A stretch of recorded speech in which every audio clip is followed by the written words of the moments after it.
In question 9, we're shown a regular pentagon, so we know straight away that all of these sides of this pentagon are the same, and all the angles are the same as well. And then we know that the shape is a square. So we know that interior angles of a square, 90, 90, 90, 90.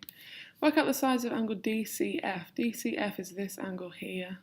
So how can we find that? Well, we just said that angle ACF was a right angle. This is a right angle. And so we know that this angle here and this angle here would add up to 90. So if I could find this angle, then I could find this red angle here. Now this angle is part of the interior angle of the pentagon. So can we calculate the interior angles of a regular pentagon? Well, interior angles are 180 times n minus 1, so times 180 n minus 2. 180 times 3 because it's a pentagon. So in total they sum up to 540 degrees. So one angle is going to be 540 divided by 5, which is 108 degrees. So we know that this is 108, this is 108, this is 108, this is 108, and this here, this whole thing here is 108 as well.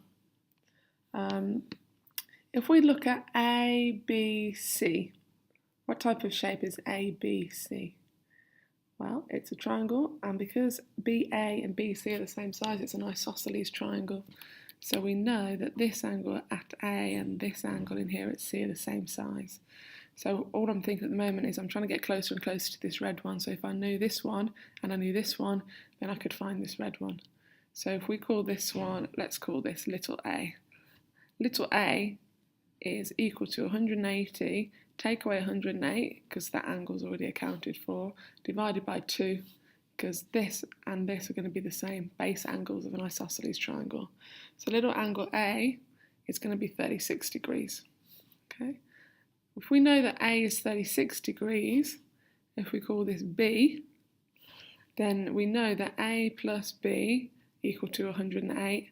Why? Because they're interior angle of a regular pentagon. So in order to find B, B must equal to 108 minus A, which is 36. So B is equal to 72 degrees in here.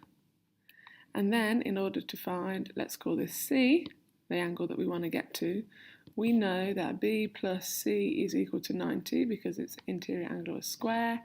Therefore, C must be equal to 90 minus B, which was 72. So 90 minus 72. So final answer, 18 degrees.